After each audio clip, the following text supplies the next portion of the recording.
My name is Steve Benno. I'm the president of the Mystic River Historical Society. And welcome to our first program, speaker program of the year 2024. We've got 3 coming up in the spring.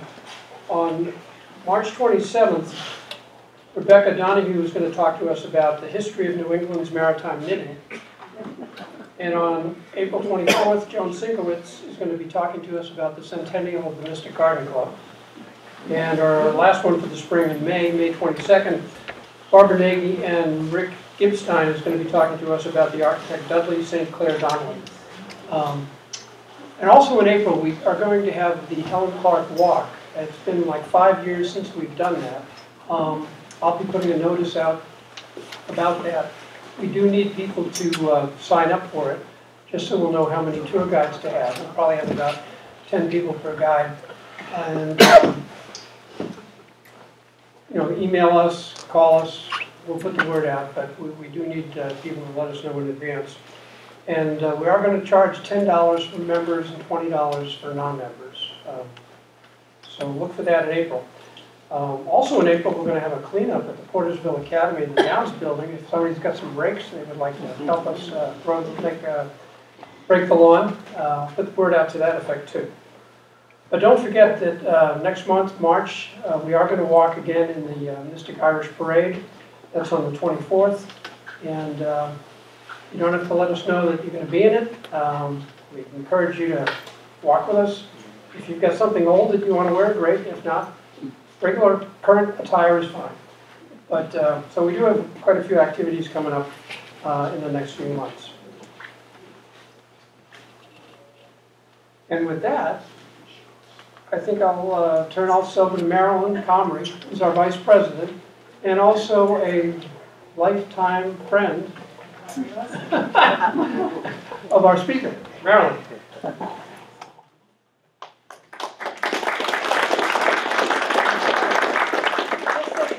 walk for the Helen Clark Walk is on April 27th, so if you want to mark it on your calendar, that's the date. So this is not only the first lecture for 2024, it's actually our first lecture for the next 50 years. We've just celebrated our 50th anniversary. So one of the things that we wanted to do is kind of branch out. We haven't done a lot with Black history or minority history, and so since this is Black History Month, I said I'm going to invite my lifelong friend, Larry Wilson, who I know has a long history in Mystic, and invite him to come and talk about his family and the impact that they've had on Mystic.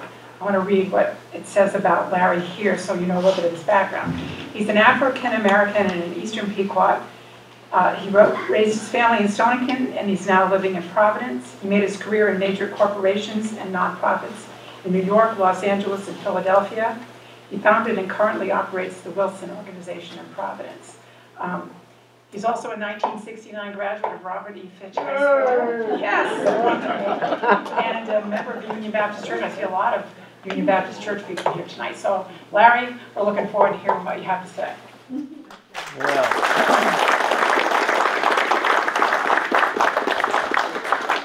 Thank you all. And Marilyn and I have been lifelong friends up until tonight. And tonight, I said, what time does it start? And she said, 7 o'clock. And so I broke my neck to get down here from Providence. I said, I'm going to be a little bit late, right? I got here and I said, I'm ready to start. And Steve said, it starts at 7:30. But that's because Marilyn knows that I have a tendency to be a bit tardy from time to time. Thank you for having me. And, I've done my share of teaching at the college level for a number of years. And usually when I teach, or in the business where I have clients that deal with, when we deal with diversity, equity, inclusion, and social justice, I tend to have training sessions or classroom visits that are interactive. But I know you don't tend to do that here. I would call on people and we can have just an exciting kind of conversation. But today, A, you're not used to that. And B, because we don't have a lot of time, and I think there are quite a few slides. So I'm going to stick quite closely to the slides if you don't mind. All right. So, Steve. Yep. So let's talk about our mission.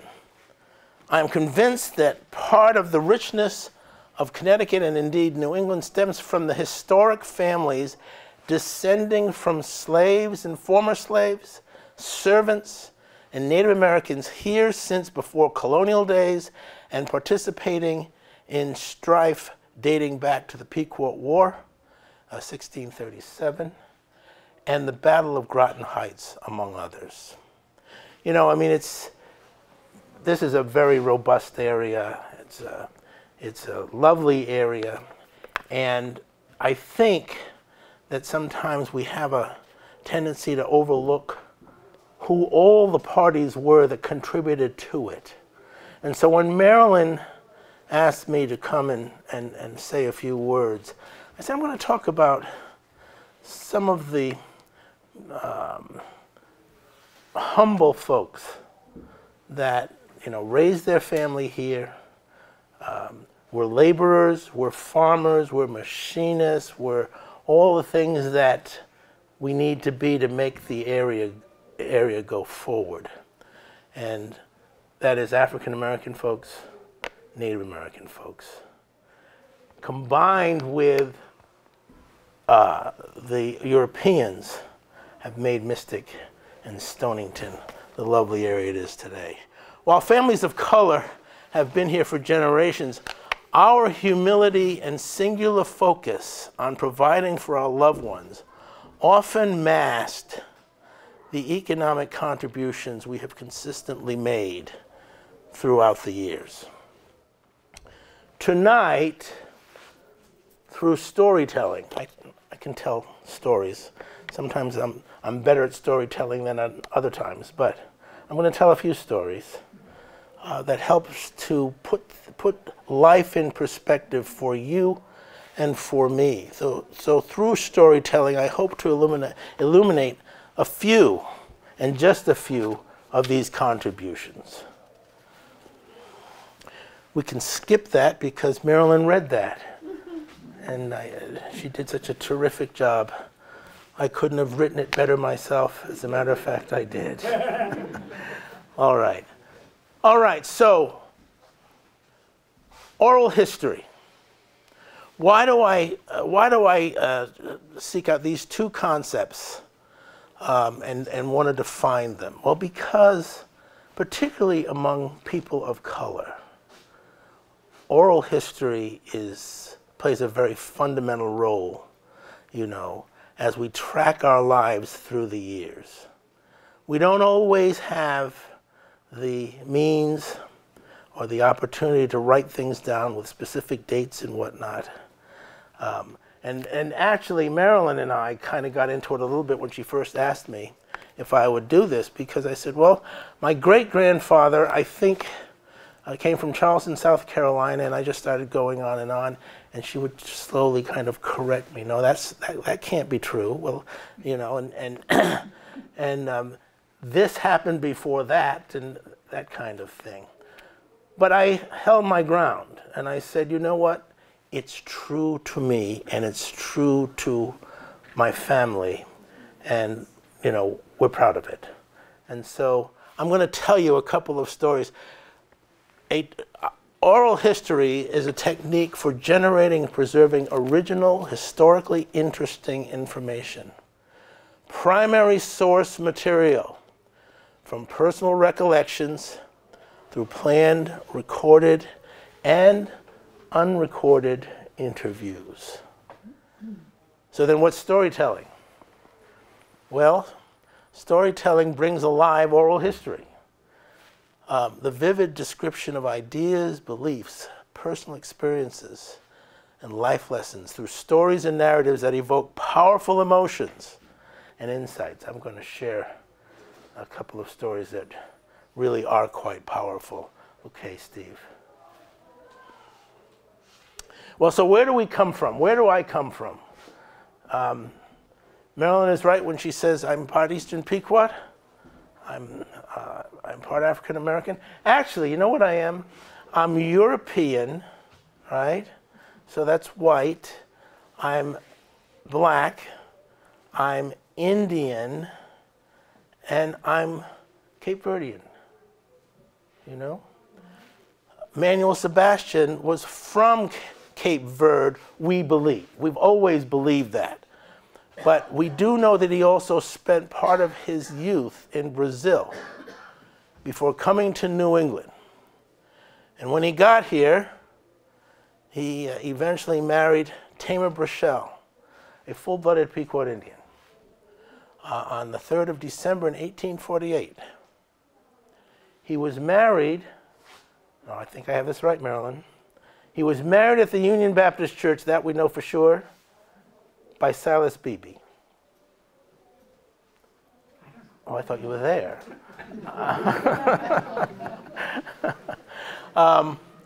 Yes, so it was Silas Beebe. So my ties to the Union Baptist Church go way, way back. Tamar Brachel lived on and off the Eastern Pequot Reservation throughout her life. For the most part, when she was married to Emmanuel before he died, they lived in Groton. How do we know this? Well, in the white communities, there were census takers. And there still, and there were census takers as far as the Native Americans were concerned as well, and African Americans. But the Native Americans also had overseers. And the overseers kept a record on an ongoing, continual basis. Not the most pleasant people, not the most pleasant circumstances, but they kept track of the Native Americans. So we know that she was born in 1823. Both parents of hers were full-blooded Pequots, and they too were born in Connecticut and listed on the Overseer's Records of 1829. She died in North Stonington in 1912. Now, before I go into the children, I want to tell you how Manuel Sebastian got here. Back in those days, people of color, as he was, in the Cape Verdean Islands and in the Azores and whatnot. Could you speak up a little bit? I could. Is this working? Is this not working? That'll just be right, yeah. Oh. And you know, usually I have a booming operatic voice, but I'm battling asthma tonight because of the weather. So I apologize for that. And if it gets softer and softer, just tell me and I'll do the best I can. All right? So he was in the Azores and of course was Cape Verde. And he was poor. And in those days, you know, they were looking primarily for people, for men, to serve on the ships, to capture whales and for the whale oil and on all of that. And it was a lousy job. And so he and his buddies were out at the local pub somewhere in the Azores, and he got intoxicated. I know that's hard to believe, but he got intoxicated. And this was just customary. This is what they used to do. And so the ship captain or some of the captain's agents would go into these bars late at night, clock different fellas over the head. They'd pass out. They'd get dragged onto the ship. The ship would set sail before the dawn. And Manuel Sebastian, of course, when he woke up, he would say, "Well, you can't. You know, I'm not a slave. I'm a free. You know, I'm a freed servant. You can't just do this to me." And they said, "Well, you're not imprisoned here. You know, you're free to go back." And that meant, of course, he had to swim. So that happened over and over and over again among some of these poor fellas. So, now the story goes on. So, of course, he couldn't swim back to where they picked him up. So, they eventually needed to have the boat repaired. And, of course, the Greenman brothers had their ship repairing factory right up the river. And so the ship sailed into the Mystic area and was headed for Greenman Brothers. And at that point, Manuel decided that he could probably swim to shore. So he jumped overboard, and he had a tough time. And he did a few strokes, but a tough time, and started to drown. And who saved him? You didn't even know this, Marilyn. The Wilcox brothers, you know, from Wilcox Cove. They saw him struggling. They put him in their boat. They had been out fishing or crabbing or clamming or doing something, and they put him in their boat and saved his life. That's how he got here. And then he married the Indian, and they had 9 children. And probably the reason why I wanted to list them all, you know, we're certainly not going to go through all of them. As a matter of fact, we're only going to dissect one, Mary Marilla, because that's my great grandmother. All right. So of all of the brothers and sisters, she's my favorite. But it is interesting that if you just kind of add the children, there are 30 children represented there, either children or grandchildren. That says, that helps to explain why there are so many Sebastians in the area now. Because those 30 children and grandchildren had their own flock, you see, and the roles continue. The Sebastians are both Mashantucket and Eastern Pequot. There are some Sebastians that don't have any Indian blood. Through marriage and whatnot, it was diluted and so forth. But for the most part, they are Indian. Some of us were raised as African Americans. I was. So you're not going to necessarily find me hunting and fishing. There are bugs in the woods. But I have cousins that I'm very close to who know all about crabbing and fishing and scalloping and deer hunting and all of that. So that's us. All right. So I told you Mary Marilla is my favorite great-grandmother, and she married Henry Wilson, and I just idolized that man. And now I'm going to tell you. Well, let me read this first. The presence the Wilsons have enjoyed in Mystic and Stonington stems from our forebears' faith, courage, vision, dignity, and perseverance. These values combine to suggest anything is possible through the love of family. Can you hear me okay? Yes. All right. Henry Wilson's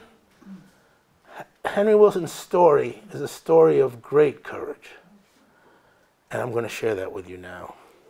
He only told the story once because it was just too painful for him to talk about it. Henry Wilson and his mother, my great-great-grandmother, were slaves on the plantation of Alexander B. and Sophie, his wife, Wilson, in Charleston, South Carolina.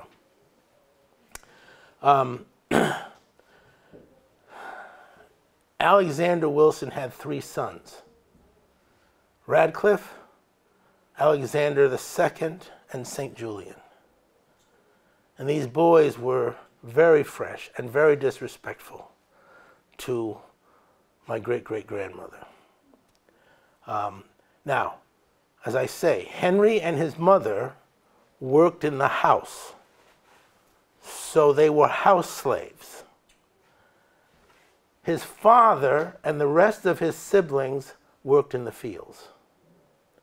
So he didn't see them very often, you know. He just saw his mother.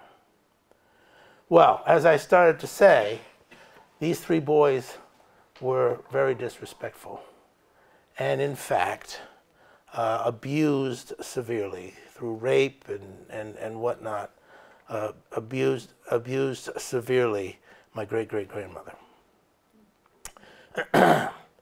One day, she had set the table for breakfast, and she was preparing, you know, they were all sitting at the breakfast table, the boys and the parents.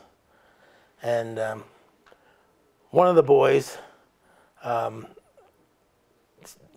did one more dirty deed to her. She couldn't stand it anymore. And she was, I would tell you that she was a good Christian woman, you know. She read and whatnot, but she couldn't stand it anymore. And so she took the butcher knife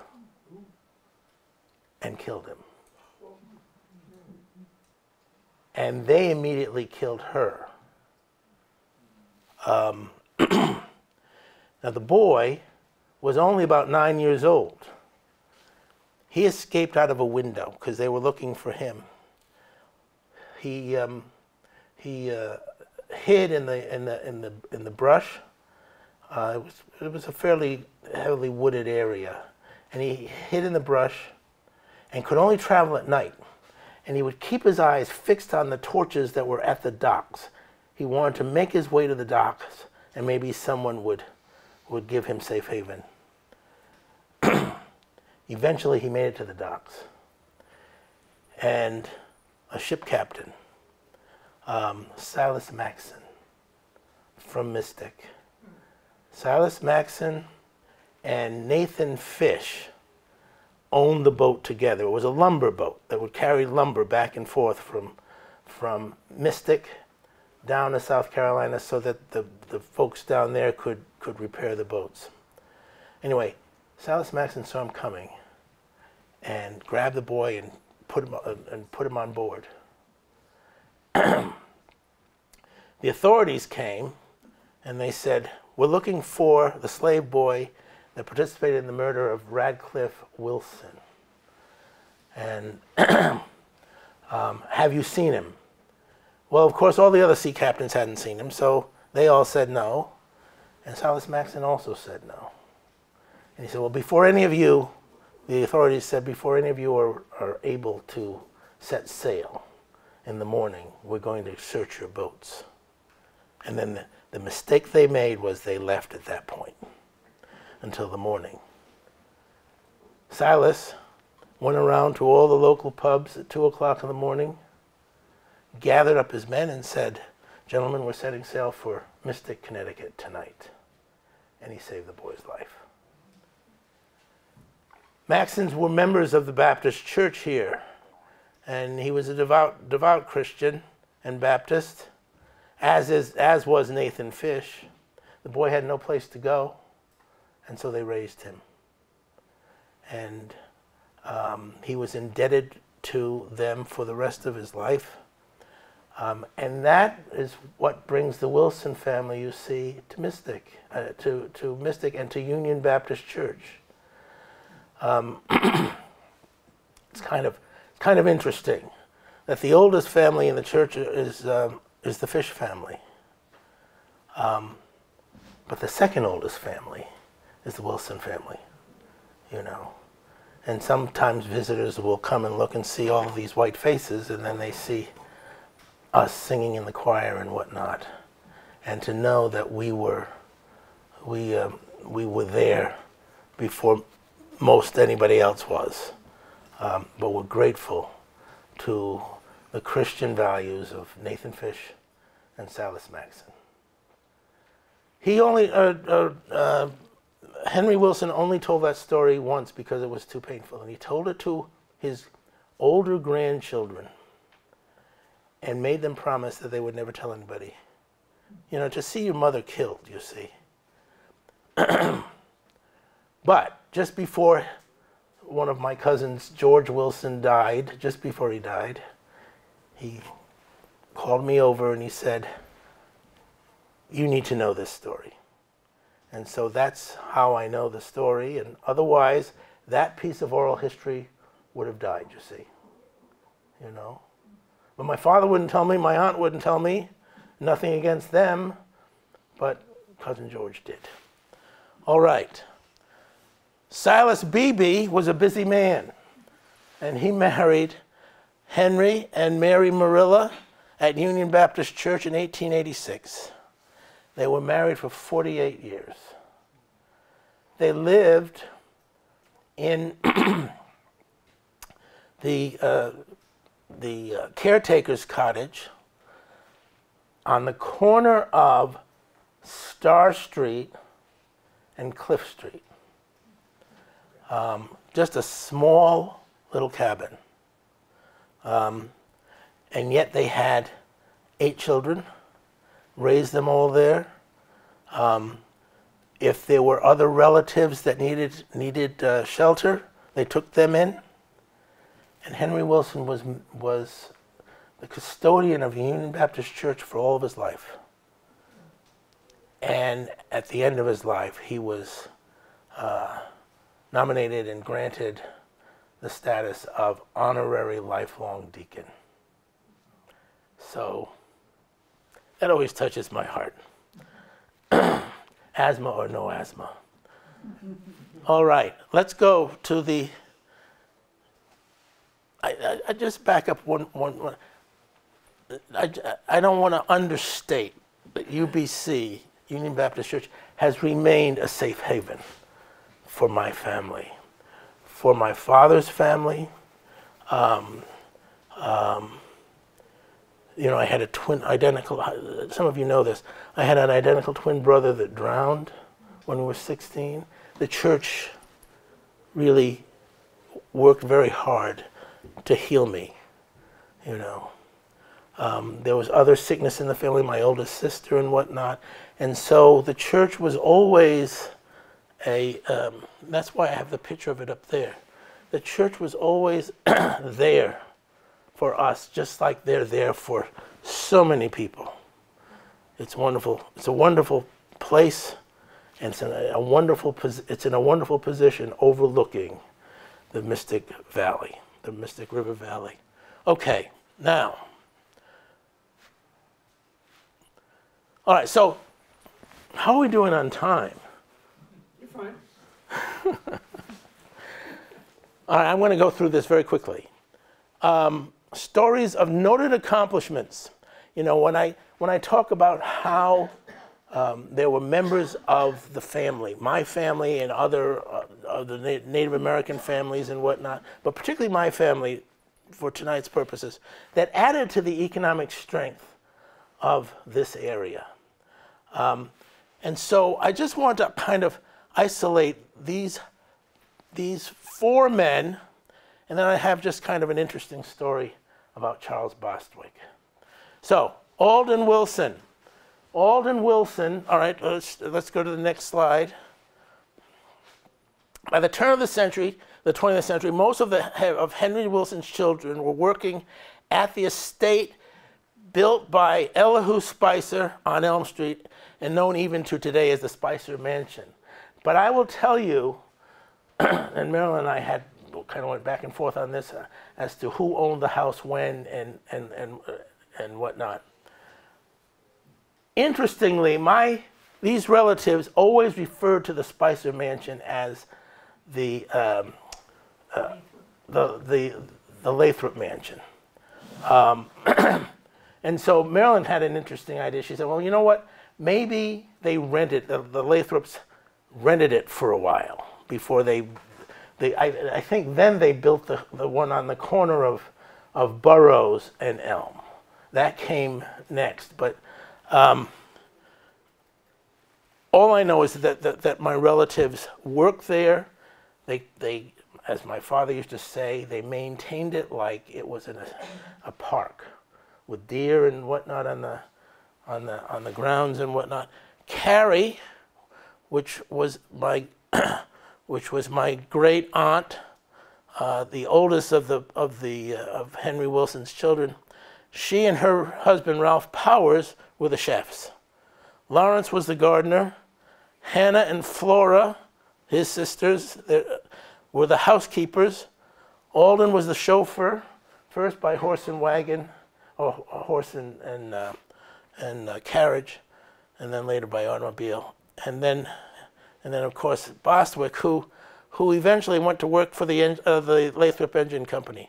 Anyway, over time, the Wilsons wanted a greater income and whatnot, and they couldn't get it working for Lathrop in the mansion, and so they wanted to venture out on their own. So let's take a look at the next slide, and we'll talk about Alden Wilson.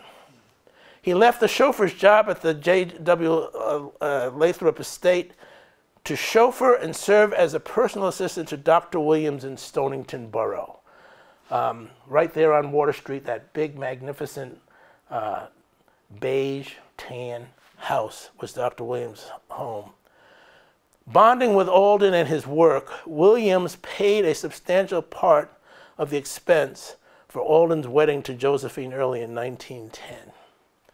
I have 3 beautiful paintings in beautiful, even more beautiful frames hanging in my living room, in my parlor up in Providence, that Dr. Williams gave to Alden as a wedding present. Simultaneously, though, Alden, entrepreneur that he wanted to be, was negotiating with the Cornwall family to purchase a combination of 7.5 acres of buildable and wetlands directly across from his father's homestead on Star Lane. So that's the house that sits way back at the end of the lane there, you see. Now, why did I mention Cornwall? Because all of that property, if you go up, all right, so Cliff Street, right? You have the corner that takes you down the hill to the right, and you can also go down the hill on the left. If you go on the left, that's where you run into Star Lane and Star Street and whatnot, and my great-grandfather's cabin. Well, all of that property at one time was owned by the Cornwall family. Now, I don't know which Cornwall it was, but the Cornwalls, of course, founded Cornwall, the town of Cornwall, in the western part of the state. But they did, yes? Mr. Cornwall was married to a Clift. I think that's how he got the land. His wife was a Clift. Okay, thank you for that, Marilyn. See, I told you she was there.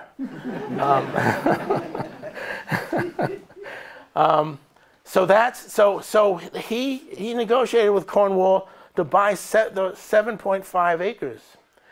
And then he and some of his Native American friends from the tribe built with their own hands the house that stands there today at the end of that lane, and that's where he lived, you see. And that became kind of like the respected family point of orientation, you know. That was the homestead. It sold probably about 15 years ago now, but it was in the family for a great length of time. The farm became a gathering place led by him for the tribe. He was an elder in the tribe and even a chief in the tribe. And I can remember, and I now sit on the tribal council. I was the former CEO of the Eastern Pequots. So I feel like I'm following in his footsteps and my dad's footsteps. All right. Next. All right, so this is my grandfather, Lawrence E. Wilson Sr. I'm Lawrence E. Wilson III, My father was Lawrence E. Wilson Jr., and my son is Lawrence E. Wilson IV. It's a dynasty. All right.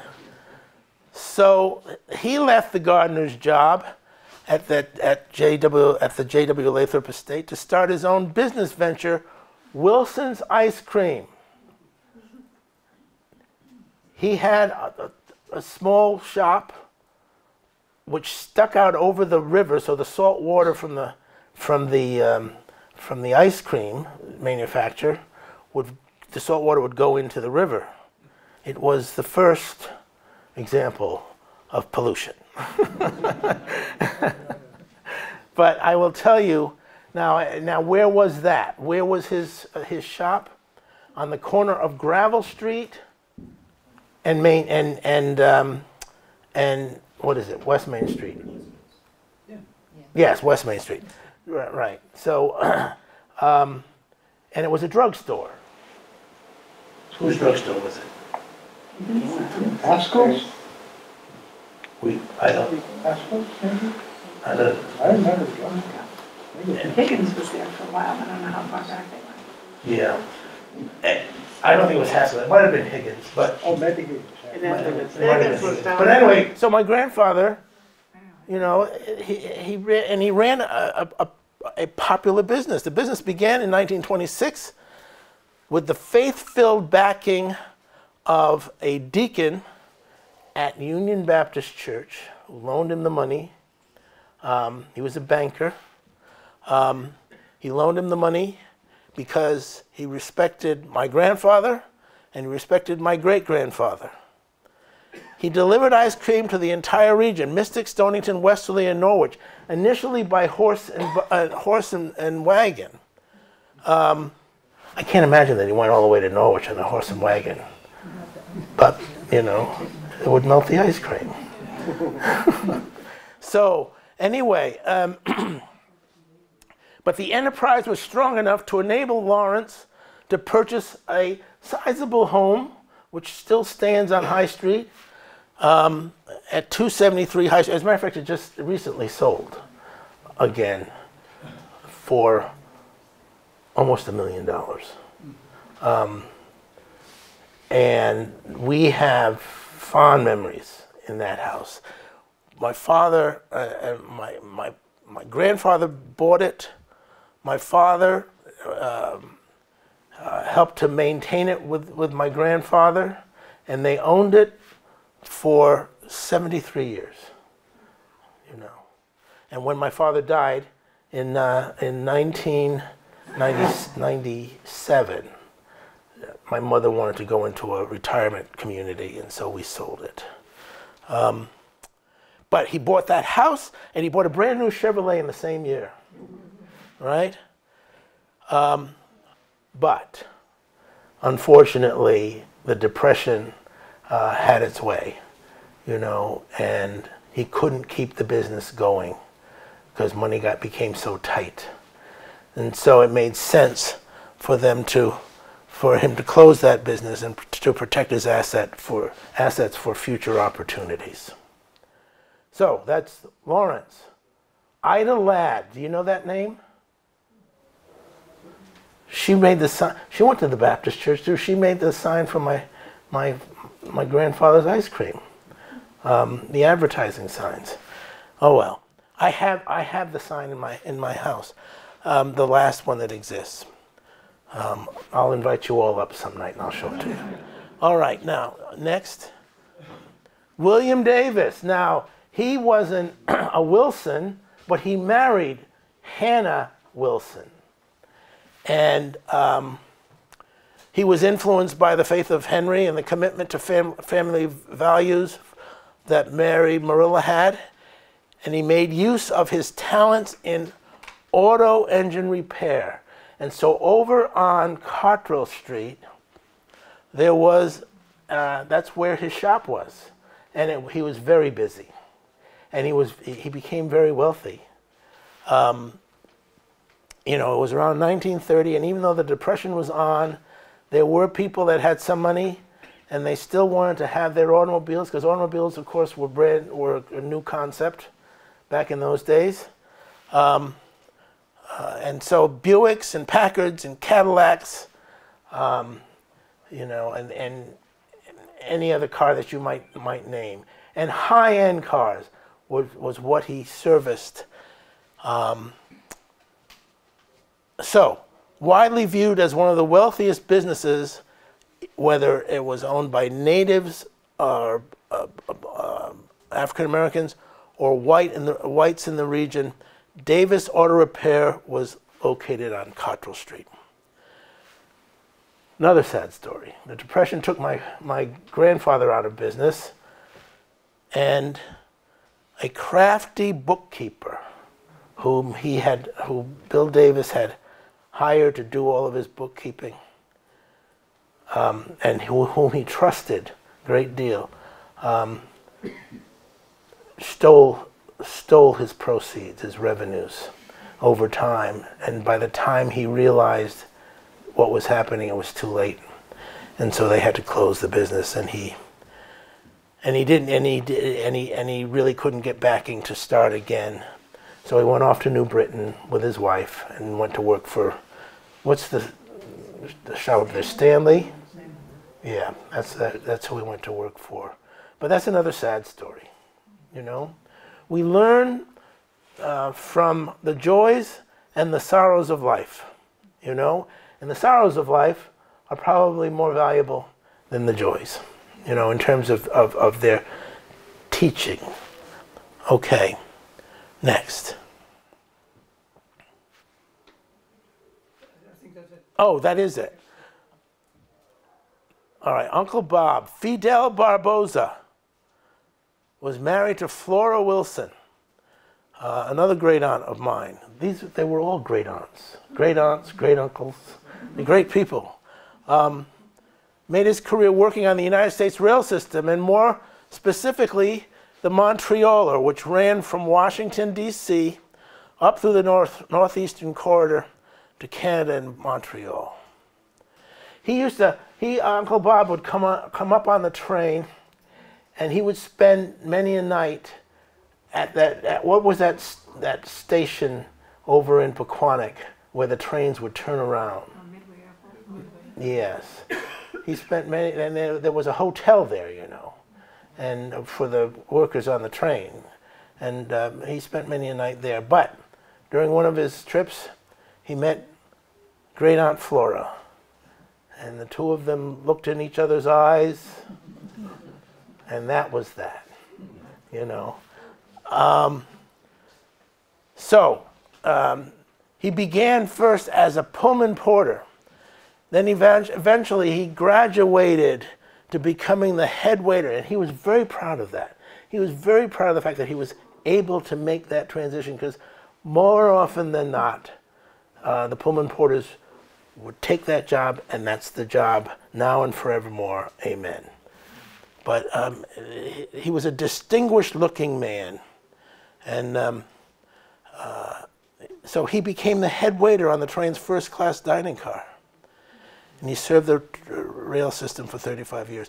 But here's why I also include him in terms of economic development. Most significant among Uncle Bob's service to the railroad was his work while a porter to create the first black union in the country. In establishing this important labor union, he worked alongside the renowned A. Philip Randolph, and a young man working his way through law school at the time, Thurgood Marshall. And Uncle Bob died probably, he probably died in the 1990s. But I used to drive up to Boston and take him out for lunch, for his birthday or for whatever. You know, he was a dapper Dan. He really was, you know. And you put the full suit on, and a lot of times it was the seersucker suit if it was too warm, you know, and the dress hat. But he would talk about Thurgood Marshall and Philip Randolph like they were just his buddies, you know. Regular guys that had a purpose in life. to make a difference to an entire culture. So we're proud of that. All right. Now, Charles Bostwick. Now, Charles Bostwick was up working at the Lathrop Mansion, but eventually, he was younger than the rest of them. So he eventually wanted to go to work for Lathrop Engine. And Lathrop Engine in 1916 had about 90 plus workers. And so he was one of the 90 plus. Now, in those early days, many factories were still transmitting power through a belt and line shaft system. I'm not going to call on anybody to see who really knows what that system is.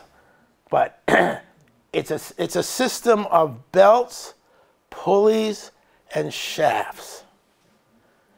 And the system would run. I mean, the belts would run up to the ceiling, across, and maybe up to the next floor or what have you. Well, as I said, the Wilson family, we always, wanted to be distinctive. We strove to be distinguished and valued dignity. So he would wear, and my grandfather would too, they would wear like white shirts and neckties to work, and regardless of what the job was that they were doing. But his tie, Bostwick's tie, got stuck in the pulley, and it pulled him right up off the ground, around the ceiling, up to the next floor, then back down and whatnot. And meanwhile, that pulley is getting tighter and tighter, you see. So he almost was strangled before they could cut him down. So I just, and frankly, I said, so Dad, my father told me this story. I said, did Uncle Charles quit after that? He said, no. Then he said the next day, he just went right back to work. But he didn't wear the tie.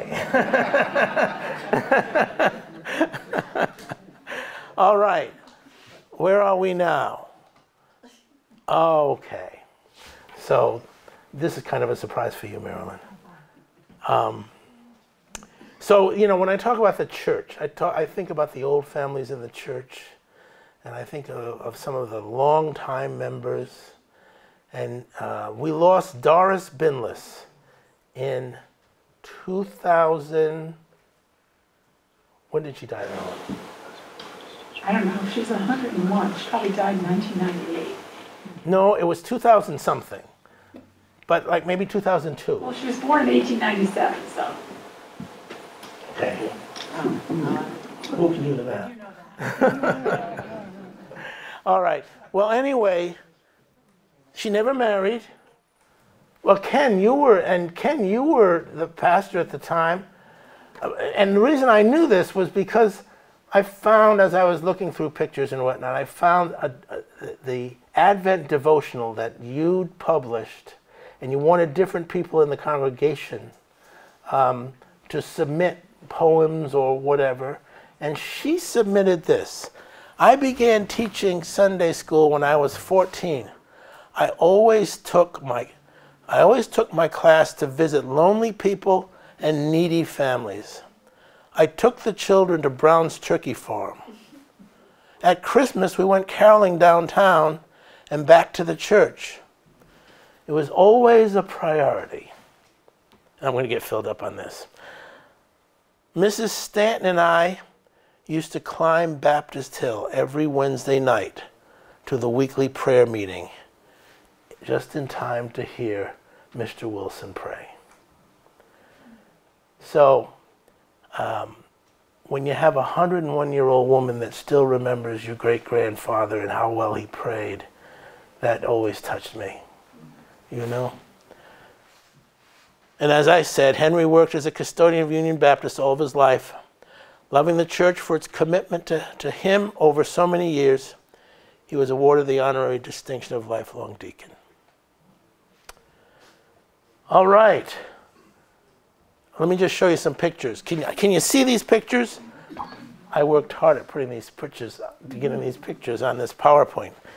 And they're kind of dark, but there's Henry Wilson to the top left. There's Henry Wilson. Of course, he wasn't 9 years old then, but.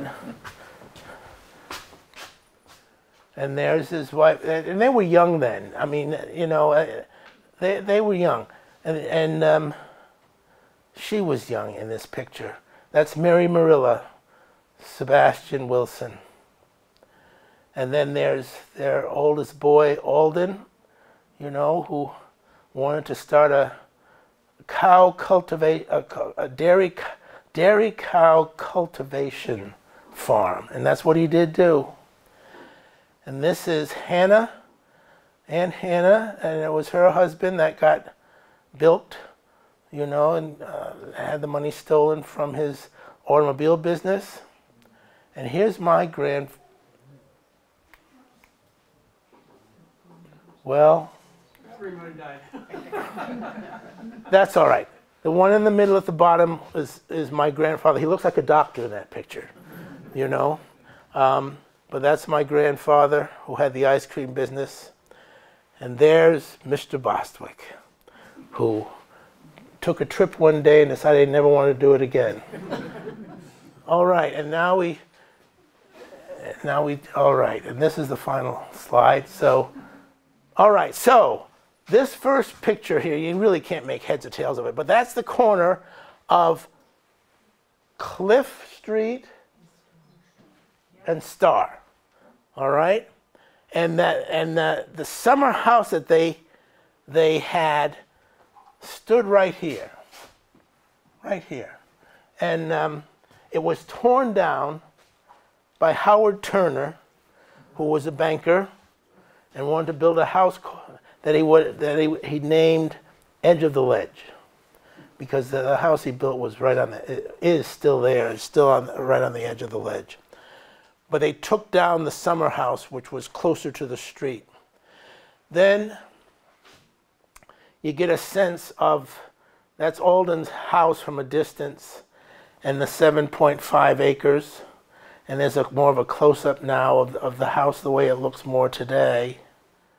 And this is the house that little Larry Wilson and his family grew up in, you know, on High Street, 273 High Street. Some great memories there. There's the Lathrop home, or the Spicer, the Elihu Spicer, and then right next to that is the Lathrop Engine Company. Who has questions? I have a comment. I think the Silas Maxon house still stands over on Willow Point. Maxon and Fish were down there with their shipbuilding efforts. So I'm pretty sure Silas Maxon's house still stands. That's interesting to know. Because it's been kind of difficult to find any information. It's the oldest house on Willow Point. And I know it's a Maxon, and I'm pretty sure it's Silas. I think you're right. That area was called Old Fields, where That's the right. shipyard Exactly right. was. Yeah. And it was the Fish and Maxon shipyard. So if little Henry was being raised in that house, you might want to visit that. I know. Silas was a Seventh-day Baptist. Fish was a Baptist, and American Silas Baptist, was a Seventh-day Northern Baptist. Maxons were. I could get you in touch with who owns the house now. That would be helpful. But I'll double check that it's Silas. Okay. I sent her a message, but she's not getting back in touch with me.